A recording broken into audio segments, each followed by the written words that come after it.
chercher l'information pour vous, c'est notre passion. Madame, Messieurs, bonjour, bonsoir. Ça dépend de l'ère à laquelle vous nous suivez, de partout dans le monde entier. Bienvenue dans votre émission Basango ya Congo, Rumeur de Kinshasa, votre chaîne. Mokolo lelot monibiso adonné à Palais de la Justice. Chilombo rozo ngo bomo na penawana. Palais de la Justice. Donc place où ils alaka basambisaka bato tolinga TGI, place où netoye pona ko kotala likambo nini oyo toyaki awa likambo nini likambo ya Israël Mutombo di Papa Sango lelo abengamaki awa epai ya avocat général monsieur Yves Mwepu Ilunga yenda bengisaki Israël Mutombo pour que aya ko samba par rapport à invitation naé par rapport à benga mandat de comparution oyo ezaki lancé contre ye depuis lors. Alors ndeko Israël Mutombo azalaki abingisa mokolo ya lelo pour qu'il y ait kosamba nini ba ko reprocher ndeko Israël Mutombo nini oyesali ke ndeko Israël Mutombo azala convoqué na justice mokolo ya lelo. Alors ba avocat nae bazalaki na pona ko répondre na ba question wana bango ba répondre ngo pona ko yebisa bino ke ndeko Israël est-ce que ayeto ayete nini lekeli ko est-ce ndeko Israël ba kangi to ba kangi ete boza juste anasima awa nde bomona nini lekaki ba avocat ba lobby entre autres maître Hervé Diakese azalaki avocat nae na maître Mususu bena ndeko Yves Kisombe oboyebi utakala yeba par exemple collectif avocat ya Israël Mutombo nde ba réagir d'abord par rapport ya interpellation ya naye. Alors wait and see Chilombo même directement l'interview ya maître Hervé Diakese ndenge ni a réagi par rapport à différentes questions à poser na français to na li français to na lingala ne te poser la question là pe Yves qui sont pas répondre sur la question et puis on a juste après to qu'est-ce qui s'est passé après awa.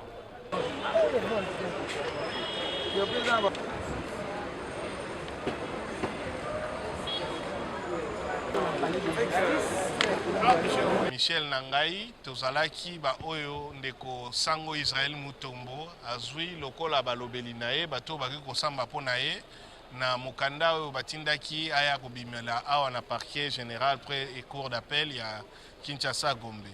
Na yango lelo toyaki na kombo naye pona koloba po naye pe tosengi batinda kosamba naye na mikolo mikoya. Yango wana pe ba ndimi yango batindi yango na mikolo misusu oyo bokoyoka na tango ekokoka nde tobimi po toyebisa bino ete ndeko Sango lelo akosamba te batindi yango na manaka ya mikolo misusu. Baza ko reprocher na nini? Toyebi te parce que ndenge boyebi na makambo etali parquet instruction eza secrète mokolo nde tokoya na ye tokoyeba likambo yango eza susu nini balingi nini po na ye pe likambo nini balingeleli ye. Eloko mingi tokoki koloba tango nyonso ndeko Israël abengamaka mpona koya kosamba mpona justice ayaka comme tout citoyen arespectaka mobeko ya mboka na ye po mpe na ntango ekokoka likambo wana ekozala na kokoso te po aya toyebi te nini baza koreproche ye tokoyeba ngo mokolo wana. Maître, de quoi la justice se reproche à M. Israël Mutombo? Écoutez, le dossier au parquet est une instruction secrète. Donc au moment où nous vous parlons, nous ne savons pas quelle est la nature des faits qui lui sont reprochés et s'il y a un éventuel plaignant. Et vous savez toujours qu'Israël Mutombo, chaque fois qu'il a été convoqué ou il a été invité, a toujours déféré aux convocations de la justice. Donc en temps utile, nous viendrons et nous en saurons un peu plus quand la date vous sera communiquée en temps et heure. Non, dans un état de droit, la presse est appelée à faire son travail. Et le travail de la liberté de la presse, ce n'est pas toujours de dire des choses agréables à entendre. Hein.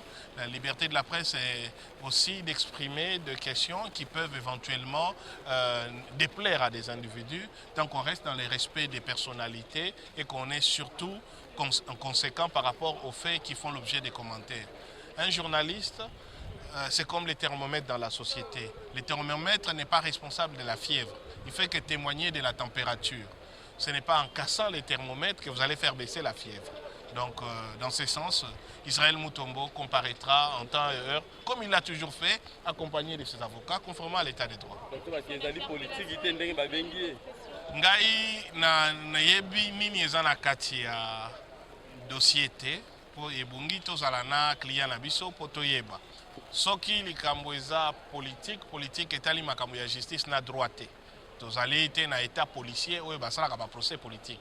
Totalaka soki mbeba ezali na ndenge mibeko elobi wana nde tokotala mibeko elobi nini tokosamba engebene na mibeko. Eza te makambo politique to bosolo na politique esalamaka na plateau esalamaka na parquet te.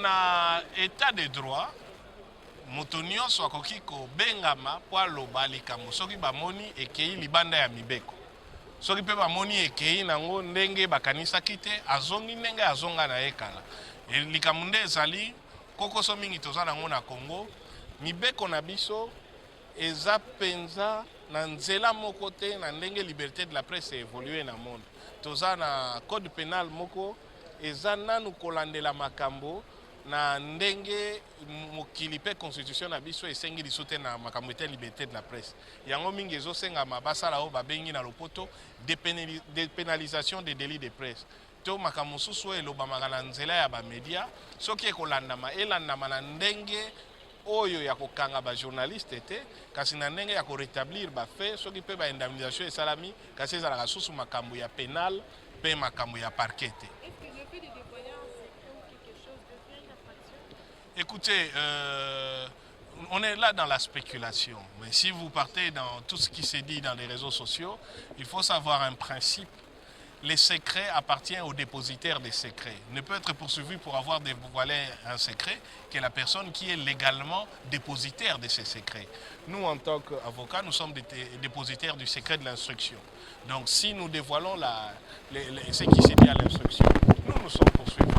Mais un justiciable peut dévoiler ce qui se trouve dans son dossier. Il n'est pas poursuivable pour le secret de l'instruction parce qu'il n'est pas tenu au secret de l'instruction. De la même manière pour tous les autres secrets. C'est moi qui vous remercie. Bonne journée.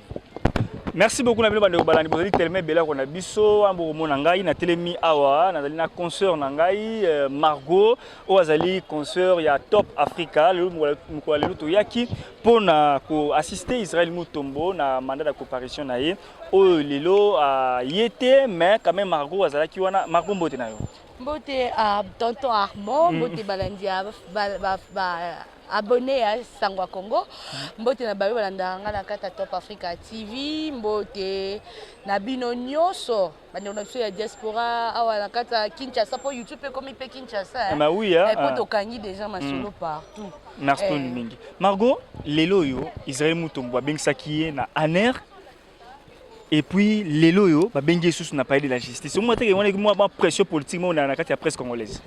Pression politique. Moi pression mon robot tu pression na la justice qui ba kanga biso monoko et pour Israël ko ba moi ba vérité belle. Il faut le ba vérité. Puis Israël a bête so film bout. Carton jaune en 2016 papa Sangwa be wana zara Israël Mutombo. Aolia mbongo coupage pas général Kanyama. A bête so film bout. Nan Jean-Marie confrère moi zara télé 50 ça la émission Chiluba boy Jean-Marie. A bête so film bout. Non nous on fait tout ça la analyste bango nde baza ba po ba tchaka ba singa na lokolo bakanga ba ngenga na loketo non il faut azala au moins biso to beta ka diosha po to beta ka diosha nga na vandaka na kotaka pepper na kotaka lamuka na kotaka IDPS parce que dans ça au milieu du village ça ndenge musala na nga ndenge senyeli mais nos confrères pour Israël a ine na mwetete confrères na ba bosembe ba ine na ngate ba confrères confrères Bosembe, Israël, Pero Loire. Moi, maître Hervé Diakese, aya kotika Eliezer Nanda kwa kenda makala. Maître Hervé Diakese aya kotika Peter Tiani na kata ndako ya kenda makala. Maître Hervé Diakese akamola papa Sango Matoyi. Parce que loko oya zoluka akokoka yango te. Résistance et kufa.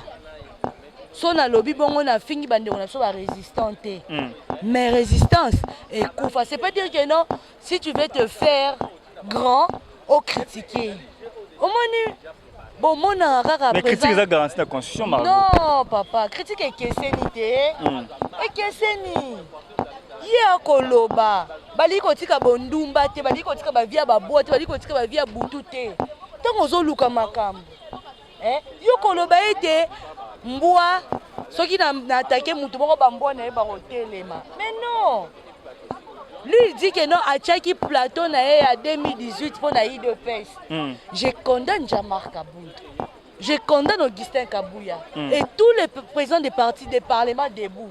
Aujourd'hui je vois un président parlement debout moi c'est Israël Mutombo mais il était le premier en na plateau Israël Mutombo bongo soki ye mpe atongaki Israël Mutombo asekaki elingaka sani tala tozalaka bamaîtrise ya makambo mosusu idps ifo bayeba ndenge kotambola. Aujourd'hui Augustin Kabuya ke ba Congo amemi média ligne ba photo kaka na ba nini on appelle ça quoi na ba vidéo ya ba téléphone biso toza ba marche à pied na bango. Aujourd'hui bango bazo ko encourager ba Israël Mutombo bazo ko encourager ba nyonso hein, c'est anormal. Israël Mutombo azo au-dessus de la loi aza nul au-dessus de la loi. Ses amis baza ba amis bazo chola ati que notre ngozo lingo bimisa ya bongo lokola bike ya bongo azaka pembeni ya mama ni mama ekele ya bongo ba problème non assumer makambo na yo maître va ye aena décharge asaka kikuna na ane azabaka okanga munoko akanga munoko sa mobali akanga munoko asala décharge na ane ne boke bambwaki la poani basinisa ki ye mukandati akanga munoko soki azalaki mobali fala ya po ba Eliezer baya awa Maki Mukeba ikutu Martin Fayulu aisaka bina oyana population ke makala te be Mukeba yakendaka makala awa. Israël sozaki mobali fala ya ayena ba avocat na ye. Mais ayeko boma moto pa magistrat azala mutu. Makala béton na soke zuyo. Akokata okokrakiati kama kambwana. Mais le yaki akuna ko soutenir ye quand même côté la confrère na yo. Non, je peux venir na yaki ko soutenir ye na buzoba te ama. Na yaki ko soutenir te je ni faire mon travail. J'ai venu faire mon travail. Donc informer tout par rapport à l'interpellation d'Israël Mutombo. Oui, j'ai venu faire mon travail. N'est Israël à la télévision mais nous ko ibisa ni ko pisi conseil ko pisi que concert que il y a un PC conseil il y a un PC conseil parce que il y a yeba mingi. Yem dalobi na Congo ba média saka mi balé top Congo na ye. Yem da na 2018, il y a une couleur à gaz. Abi gaz à rose, il y a vert, il y a mauve. Pour tout ce qui m'a bambangu, ande ko se protéger. Na ko PC conseil te ba ene na bisonde. Ba tika mbonga ko lera mbonga ba dossier ta bosembe. Bosembe za vétéran. Na ba analyse na tellement de bosembe là comme manquer bango. Ba tika ko lera mbonga ba dossier. Yango zo sa ba na mbonga dossier. Mbonga ba dossier. Balé mbonga dossier. Boti ko de concentrer dans dire tout ça émission. Il y avait plateau ça tout ça tout fait. Ah. Tout ça bati ka ko mbonga ba dossier. Yango zo sa bon barrage. Bosemba ba qui après 2 semaines. Bon dernière image à chef de l'État. Ngapela si que c'est Bosemba après 2 semaines. Nga Margot non c'est le point de presse. Oh, il y a Bosemba où là ni. Il y a défendre chef de l'État kutu. Koleka nga ité. Biso to soutenir le chef de l'État l'intérêt te armand. To se planda tambola na tapis à 30 cm ya mètre wana. To se planda tambola na cortège, to yaka intérêt pas chef de l'État. Bobo c'est moyen intérêt. Oui, ils sont venus pour les intérêts. Bana makambo te ko défendre chef de l'État depuis quand na radio na RTG. Il travaillait avec à l'époque plus il était auprès de Joseph Kabila, il travaillait avec plus Mwabilou. Kala nini Bosemba bandi kala Bosemba bandi na nini chaîne nini ande ko saba 300 vies 400 vies aki ko lokola maître avocat so la kisaba to loi ya Congo boni bolinga omoni so saka bandi na soka ba taliban nesa diko ko pesa batu mo ba valeur ba gaz ba bosa na ba bola mo batu mbala moko to ba Peter Tsenya tabu ba saba mabe na bango ba banda ba devoir de mémoire. Le président de la République connaît devoir de mémoire. Le président de la République connaît des devoirs de mémoire, mais était où? Il était où? Merci beaucoup, mais tout ça. Des semaines, ils ont gagné Mikolo. On a aussi la maman on sur point de presse. On a dit à Nambo à Moutouté. Politicien monta mon angana na benga rayo no na kenda PGP ya mesa te. Ni na zalab. On a 500 moins 1 te. Nani sous 500 moins 1 Margot pardon. On a na kenda ka te. Ndenge zawana. Bango nyoso 2 semaines sur kokito ça point de presse à biso. Ba média ligne auto pesa bu Félix Tshisekedi bokonzi po ba série wana to yebaka bosembe to tondé ko marcher lelo IDPS ekei lelo nini parle nini ba Congo ata média ligne mon côté. Est-ce que c'est normal Augustin Kabuya amemi ata média ligne mon côté? Merci beaucoup. Wana Hervé Ndimbe a géré presse Augustin Kabuya. Ba ça déjà yebi ba chaîne na batu. Esi que Hervé a étiquette. Yemo ko seja yebi ke yemo za somo ninga bi mwana na yebi ke sona sa nini. Merci beaucoup. Merci beaucoup. Merci beaucoup. Taka ndeko couper biso. Couper na biso bien couper je boyo pas Augustin Kabuya. Wana comme non secrétaire général AIT. Mais les lots. Ebi ke ba la mito sala ate. Mais les lots aboaki si biso tona besoin que ba ministère de tonton Armand tona besoin ko ta présidence té. Osonga ko ti présidence bandukanga chaque jour. Oh. Oui. Lelo luaka bwanga akomocha iya longwa ne alongwa kutokomya moto olinga pelisa okokango te soka linga zwa azu image ya Peru azu image ya Bosemba sangisi po luka pelisa moto vie ono na mama na dossier so beto ndolanda bambongo na biso banda kolia depuis 2 ans passés soto yo tikelo plainte ka ato samba no a do batika ko bomba ba bomba ka moto. Merci beaucoup Margot, merci beaucoup Nayo Lilo Basuka, tu comprends Suka. Moi mbote bonjour na 2-3 personnes aussi ça. Mbote vraiment na ba abonné tout ba nyonso balanda biso, mbote vraiment nanu na mon konza mboka, na photo pese na mbote. Fati Beton mbote. Pour côté état de droit. Mbote vraiment na Sele Dibois, mbote na kopesa na Papi Maïbe Langanga Agashi Mbengi ba abonné nyonso à Sangwa Congo. Merci beaucoup. Ba abonné nyonso Top Africa, tout ça na soka musa biso 56 ala tonto ama. Ne mo konza mboka tambola na tapis à 30 mètres ya rouge. Nda tambola wana na mama. Ndebe to mona pe mo konza mboka tambola na cortège obi to melaka ba gaz na ye, c'est ça. Merci beaucoup Margot. Merci. Il a été interpellé auprès des instances sécuritaires et immédiatement après, il y a un mandat de comparution du parquet général. Ça ne procède pas d'une atmosphère qui permet à un justiciable de venir sereinement développer éventuellement ses moyens de défense, surtout s'il ne sait pas qu'est-ce qui lui est encore reproché cette fois-ci. Raison pour laquelle nous avons estimé, en accord avec le parquet général, qu'il était nécessaire, en toute sérénité, de repousser à une date ultérieure pour qu'il puisse venir rendre compte à la justice. Nous tenons à préciser que chaque fois qu'il a été convoqué, Israël Mutombo a toujours déféré aux convocations de la justice en tant que bon citoyen de son pays. Dernière question, votre client, c'est un professionnel des médias.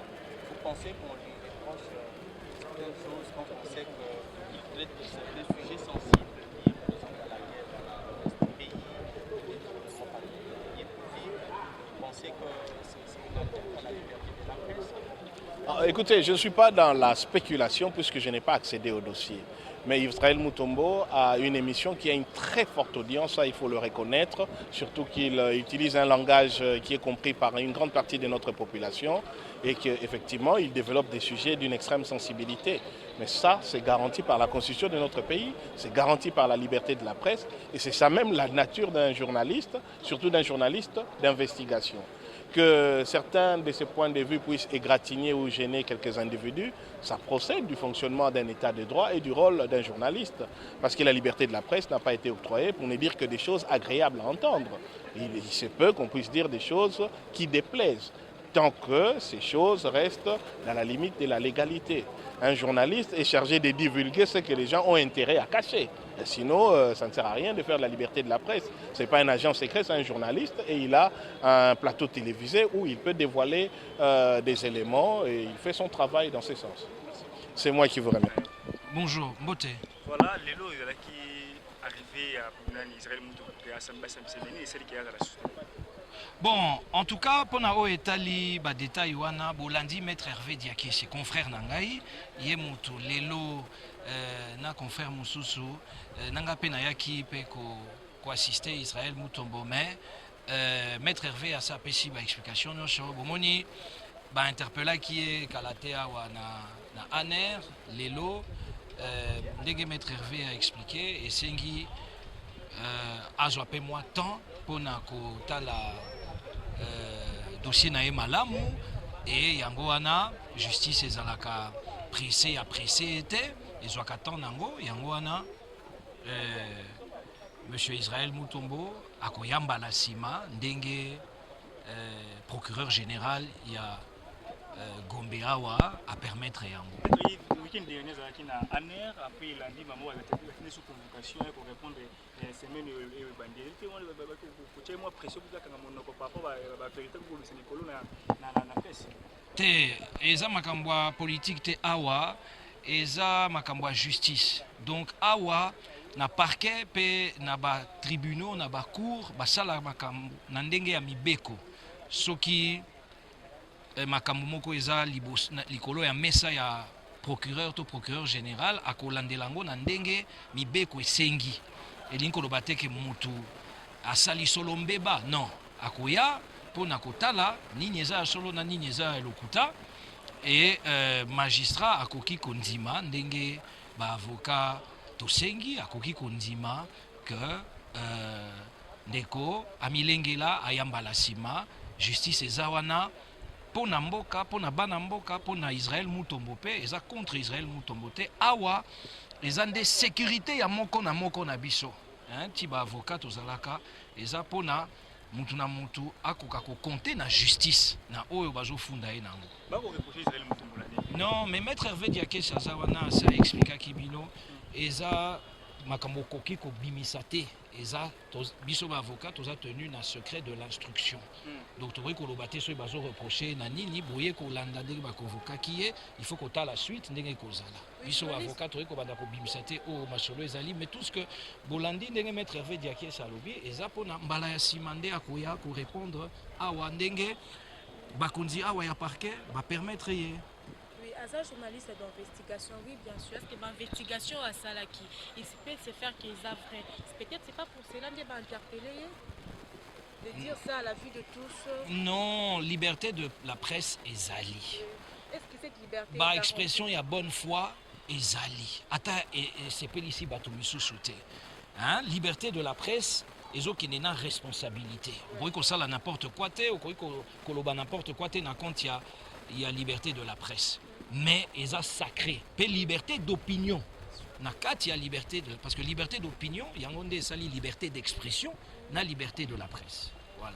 Pourquoi y était les lots à renvoyer? Mais Bolandi, maître Hervé Diakesi a expliqué. Il y était parce que magistrat a permettre que Ayamba Sima, Yangwana, ndenge avocat, lobby, ndenge to lobby, c'est que sengi bayoka ye mbala sima pe bakonzi bandimi so baboyaka bango bate ayaka ka lelo alingaka ya mais bakonzi ya parquet bango moko bapesi nzela po ya mbala sima ndenge bolandi confrère alobi. Merci mes frères. Voilà, nous sommes arrivés à la fin de notre émission. De Israël Mutombo ayete bavoka ne basengeli aya mikolo mazali koya. Pourquoi? Apporter à se préparer bakoti di loba ekoyeba nini babingisela ki Israël Mutombo avocat nae donc il y a na bango babingisela ki na justice ba ekoyeba dossier yango pour que à se préparer les roya na mandat de comparution ayeba ndeni ya de défendre par rapport na yango boyebi te Israël Mutombo babingisela ki la fois dernière na aner akeni ko répondre makambo solo na aner biso na bino toyebi yango te mais to monika mongoro ba sengi mandat de comparution awa na palais de la justice Israël Mutombo ayete a sengi te ba renvoyer dossier na ye na une date ultérieure pour que à se préparer malamu mingi aya pour répondre na mutuna bakotuna arepa ya avocat général de la République. Donc voilà un peu Marambo. Arnaud Chilomo, merci beaucoup na sima caméra pour la qui on a au four au moulin. Merci beaucoup na bino bato Hollandais biso département dans le monde entier, na France, na Belgique, na Chine, département pour la qui on a Hollande biso. Merci beaucoup na yo na Terry Amos partenaire obligé. Merci beaucoup na Ozemenga depuis Mbokaya Grèce, na Pesio Mbote, na Pesio Mbote bato pour Hollande biso, Gilelanda depuis États-Unis, na Pesio Mbote Rancy na sima Massine kuna merci beaucoup na bino. Toko mo na bino mi komazali ko ya soli sur na zongité maintenant à tout coup constitutionnel place au élection ko salama na minute o. Bye. Eshima, votre magazine qui bat au rythme de l'actualité. Une réponse à vos besoins en information, un éclairage dans divers domaines. Impartial, documenté, instructif. Eshima au cœur de l'info. Retrouvez la nouvelle édition. Exclusivité. Estache Mouandi, ministre d'État, ministre des Ressources hydrauliques, relève le défi de la libéralisation du secteur de l'électricité. Des actions concrètes. Cap sur la libéralisation de l'électricité. Installation des mandataires ARE et ANSER. Fonds Mwinda, qui permettra de fournir de l'énergie électrique propre à 15 millions des Congolais. Signature contrat B-Box. Plusieurs protocoles d'accord signés dans le cadre de la mise en application de la loi sur l'électricité. Les avancées enregistrées dans les secteurs des ressources hydrauliques et électricité grâce à la vision du ministre d'État Estache Mouandi représentent un acquis indispensable qui balise le chemin vers l'effectivité de l'amélioration du taux de desserte en eau potable et en électricité. Focus. Payer l'impôt est un devoir civique. Le directeur général de la DGI, Barnabé Mwakadi, sensibilise les assujettis. Dossier Eshima, les épidémies les plus dévastatrices de l'histoire. Nation, le ministre d'État Ribens Mikindo met en valeur les blocs pétroliers et gaziers de la RDC afin de transformer les potentialités en hydrocarbures en véritable richesse. Élection 2023, le compte à rebours de la Senco. À lire également les portraits de Kelly Kunte, journaliste chevronné. Économie, budget 2021, moins ambitieux, plus réaliste.